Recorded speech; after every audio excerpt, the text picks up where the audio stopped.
Basil Rathbone and Nigel Bruce in the new adventures of Sherlock Holmes.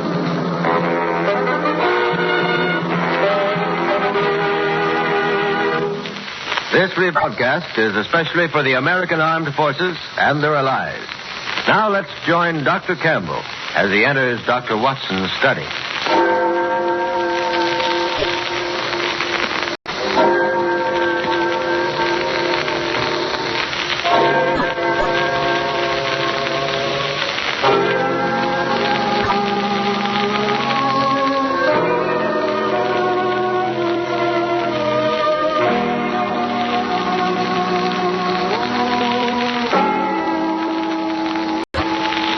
Well, here we are once again in Dr. Watson's study. Come in, Mr. Campbell. Come in.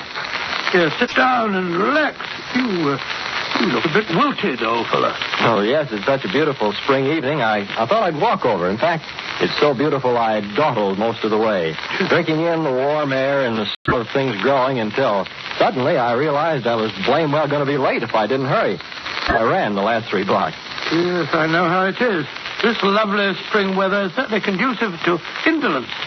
My household claim that when I go out to do the spring planting, I spend most of my time leaning on the spade, sniffing and listening to the birds. Not an unpleasant way to pass the time of day, incidentally. Yes, a day like today is almost as relaxing as a Turkish bath. Which reminds me of a curious and gory experience that Holmes and I had in just such an establishment some years ago. It sounds suspiciously like the gentleman who said bang. Oh, speaking of explosions. Now, Mr. Campbell, you must never complain about the way that a storyteller begins his yarn. Anything is better than an abrupt beginning. Now, put me all out. Where was I?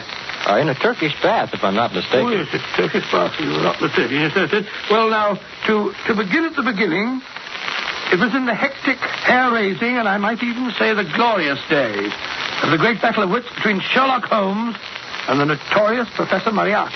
What you might call a real battle of the titans, eh, Doctor? Indeed it was, Mr. Campbell. Things had been unusually hectic for Holmes for several months. Moriarty had been particularly active, and Holmes had had many sleepless nights. Finally, things had calmed down a bit, and I tried to persuade him to take a badly needed holiday. The net result being that he finally did agree to have an afternoon off and accompany me to a Turkish bath. As a matter of fact, both Holmes and I had a weakness for the Turkish bath. Over a smoke in the pleasant latitude of the drawing room, I've often found him less reticent and more human than at any other time. The heat melted his cast iron reserve, eh, Dr. Watson? Only slightly, Mr. Campbell, only slightly. Well, as I was saying, on the upper floor of a certain Northumberland Avenue establishment, there is an isolated corner where 2 couches lie side by side, and it was on these that we were lying. Holmes had just shot his long, sinewy arm out of the towels which enveloped him and was fishing about in the inside pocket of his coat, which hung beside him. Where have I put it? Where on earth did I put it? Oh, confound the thing. Watson. I forgot to bring my tobacco. Oh, relax, Holmes. Just relax. Forget about tobacco. Forget Moriarty and relax. That's what we came in here for. Burble, burble, burble, burble. I am relaxed, my dear fellow. I want to smoke. What about the burble? Nothing like the peace and seclusion of a Turkish bath. Mr. Holmes. Mr. Sherlock Holmes. Hello? Gus, the steam room attendant seems to be paging you. Oh, my goodness. Now what? Has anyone seen Mr. Sherlock Holmes? Why, my God, see in here, please. Here I am, Gus. Here I am. What do you want? Come on. Oh, Mr. Holmes, it's good I find you. There has been an accident, Mr. Holmes. A bad accident. It's Lord Canterbury. He's in his dressing room, covered with blood. Oh. In that case, I fancy you want Dr. Watson, don't you? Not me. I'll be with you in a minute, Gus. Oh, no, not Dr. Watson. It's too late for you. He's dead. Dead? Stabbed in 6 places. Come and look at him, Mr. Holmes, please. Dead. Dear me. All right.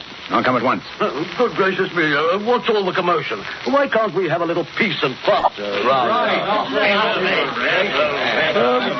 the meaning of this, Gus?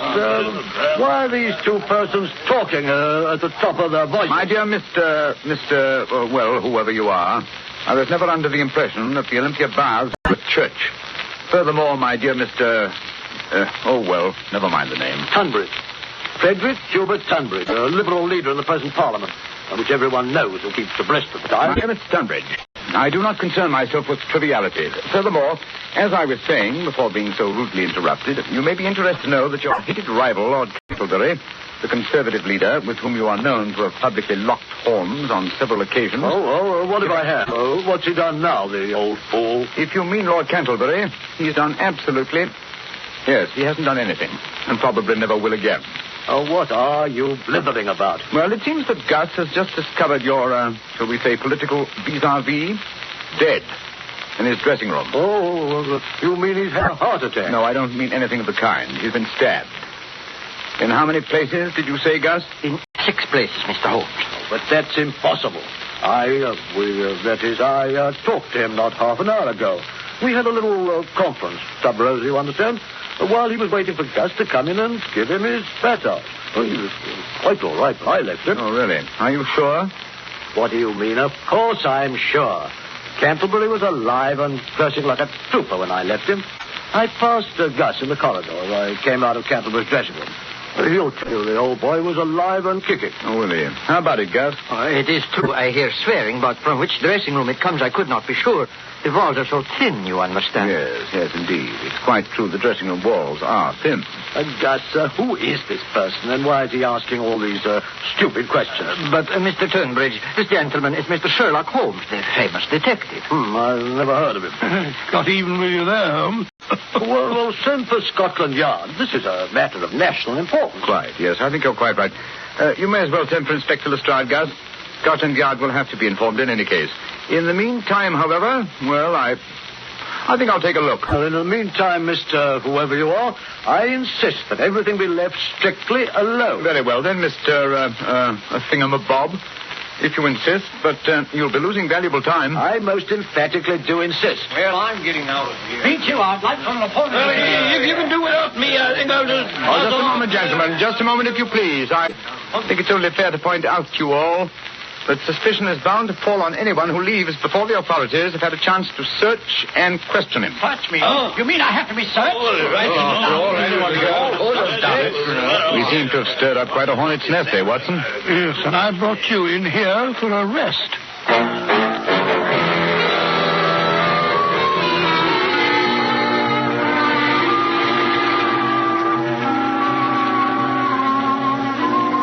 Well, Lestrade? Nasty mess, eh, Mr. Holmes?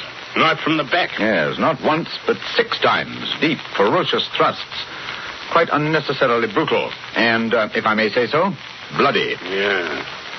Place looks like a charnel house. Yes, whoever did the deed must have been drenched in blood. Might tell your men to search for blood-stained towels or garments, will you, Lestrade? Yes. Well, I'll pick up anything that's got blood on it. Never you fear, Mr. Holmes. I've ordered a search of everybody and everything on the premises. Yes, that's not going to be very popular with Mr. Tunbridge, eh, Holmes? Oh, I wouldn't care if he was the Archbishop of Canterbury. When Scotland Yard says search everybody, we search everybody. Besides, everybody knows he and the corpse here are bitter enemies. They fought like cat and dog. How long would you say he'd been dead, Mr. Holmes? Oh, I don't know. About, let me say, an hour and a half. Took barely 40 minutes to get you here, Lestrade. And Canterbury had been dead, let me see, over half an hour when Gus found him. Yes, Gus. Did the doorman notice who left the establishment during the half hour before the body was found? Yes, sir. Only old Mr. Welford. And he's too feeble and nearsighted to do a crime like this. Was the door to Lord Canterbury's dressing room locked? No, sir. Oh?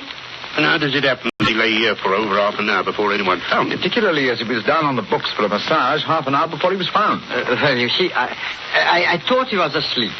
Lord Canterbury sometimes he liked a little nap after he was in the steam room, and he didn't want I should disturb him. Oh, that's very interesting.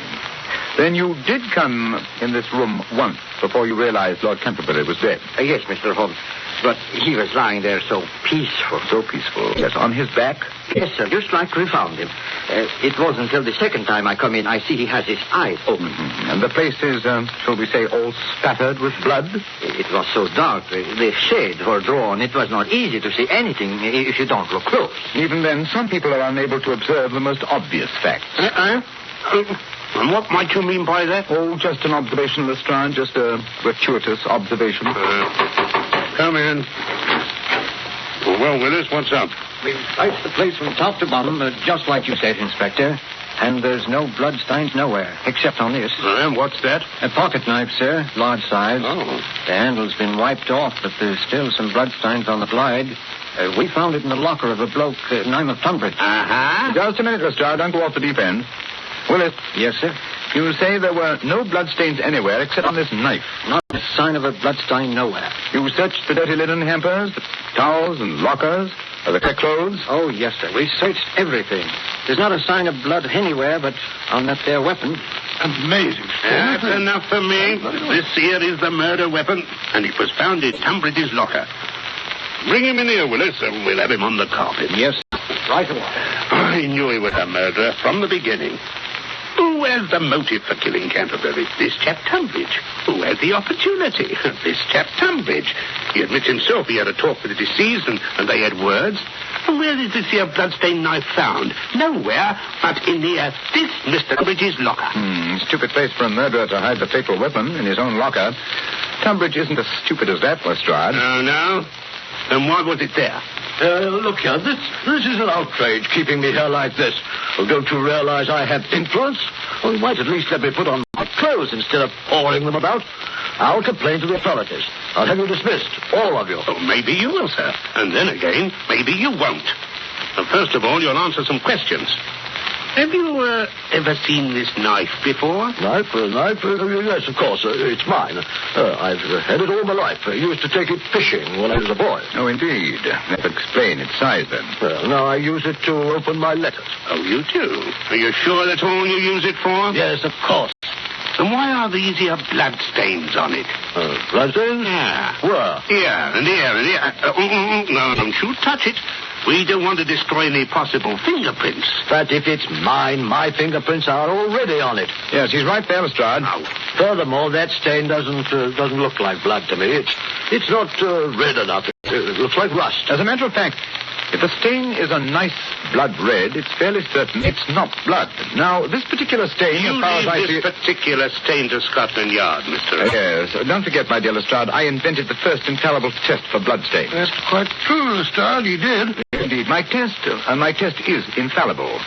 It works on blood that is new or on blood that is old. I discovered the first reagent, which is precipitated by hemoglobin. I'm sorry, Mr. I'm sorry, but Scotland Yard hasn't any time for lectures. We believe in action. Now, Mr. Tunbridge, it's my duty to take you into custody, and it's also my duty to warn you that anything that you may say may be used in evidence against you. Anything I say? Do you realize whom you're arresting? I'm a leading figure in British politics. So was this fellow who lies here stabbed with your knife, which has still got bloodstains on it. Lestrade, if you'll pardon me for saying so, in this case, it's not the bloodstains that are in evidence, but the bloodstains that are not in evidence, which is the significant factor. What? Oh, what do you mean by that? Simply that it would have been rather difficult for Mr. Tunbridge to have committed a murder as gory as this one without having bloodstains on the towel he's wearing or on the clothes which are still in his locker. What was to prevent him from dropping his towel outside Lord Canterbury's dressing room, getting in and knifing him in the back, then sneaking down to the shower rooms, not more than 20 feet down the corridor, and washing away the evidence? Me going round about it in the nude? Certainly not. Most certainly not, sir. Remember, my dear Lestrade, as you drag one of Britain's leaders away to jail, that it might have been possible for him to stab his enemy in a fit of temper, but he would never have dreamed of running up and down the corridors in his birthday suit. Let me see. I'm afraid I shall have to look for another explanation of the missing bloodstains.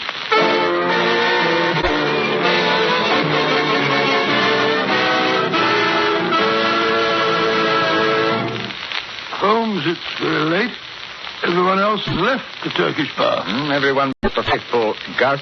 Oh, I don't mind. Tonight we have by my house sauerkraut. I don't like sauerkraut. Besides, I've got to stay and lock up. Then you'll have to wait till we find the bloodstains. They're here somewhere. That's why I sent home for my famous benzidine peroxide mixture. Somewhere on the premises there is a towel or linen or something that has bloodstains. Oh, but we've been through the towels and the linen a dozen times, Holmes. No sign of blood.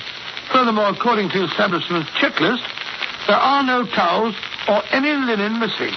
Even Gus, his linen, which he washes himself, is hung here on the line. You don't wash any linen but your own, do you, Gus?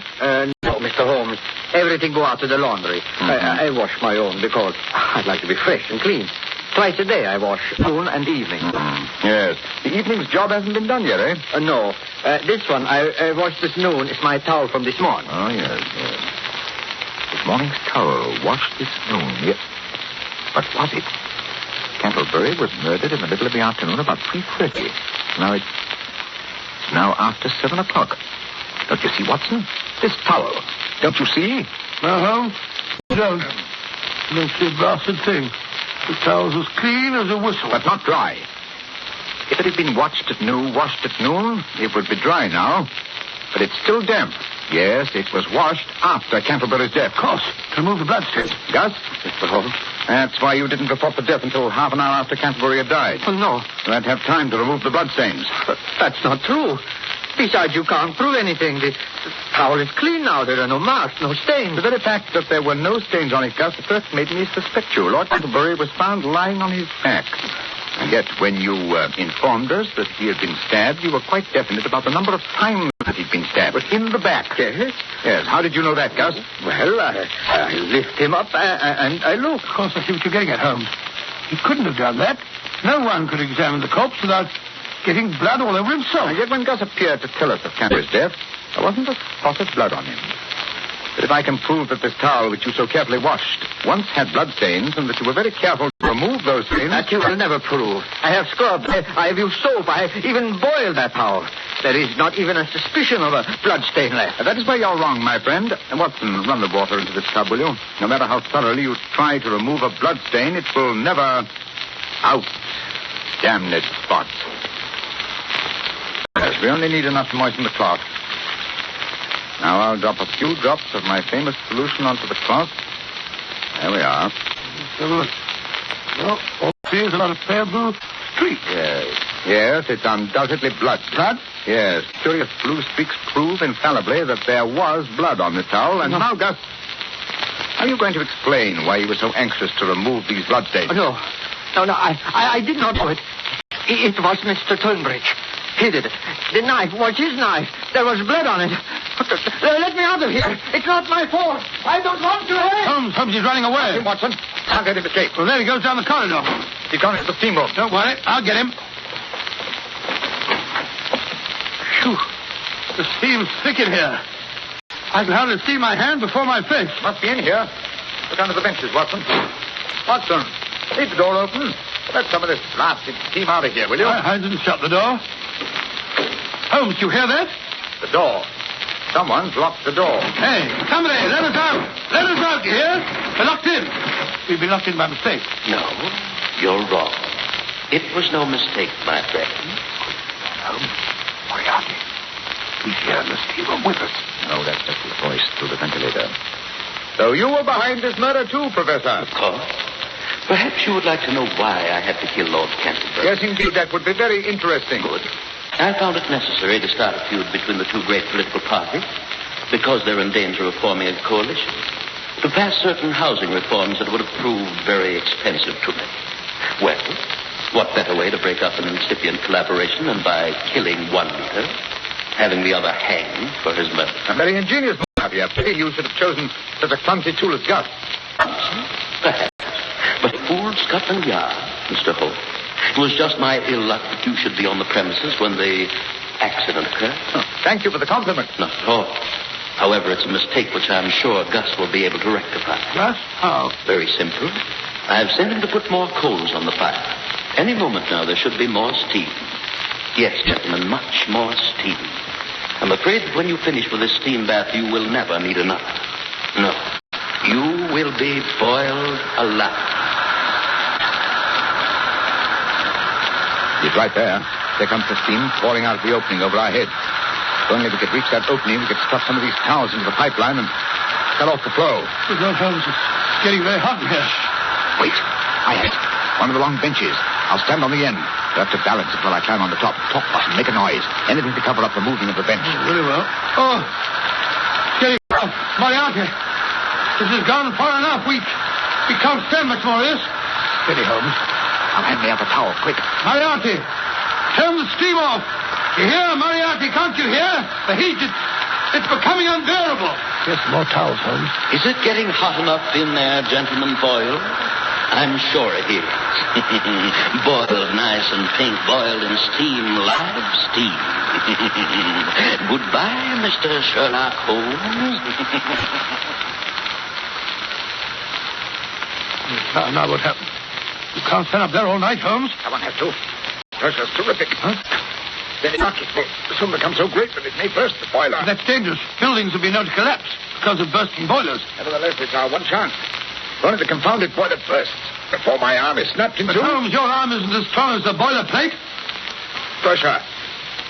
Pressure, my dear Watson. Measured per square foot of air surface. Quite a bit of surface to a boiler.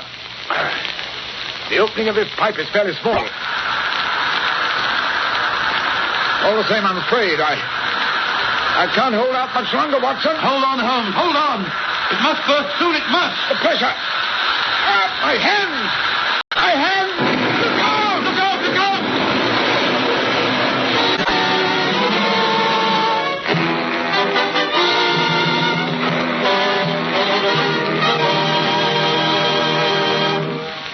And you came through the explosion all right, Dr. Watson? Well, I had a nasty crack where Holmes and the bench fell on me, and Holmes had the wind knocked out of him, but we were in fairly good shape by the time the fire brigade pulled us out from the wreckage. Moriarty wasn't by any chance trapped or killed or something? Unfortunately, no. But they found Gus, however, quite dead. I suppose the exploding boiler did for him. No, there was a bullet wound in the back of his head. I rather imagine that Moriarty wanted to make sure that he would never appear in court. Doctor, through what you went through in that Turkish bath episode, I think I'd never want to work on another case with Holmes again. Oh, come now, Mr. Gamble. I certainly did feel like that for a couple of hours. But by the time we got back to Baker Street and sat down to one of Mrs. Hudson's good meals, well, I was ready for anything that Holmes had in mind. You know, there's nothing like a good dinner to make you feel a new man.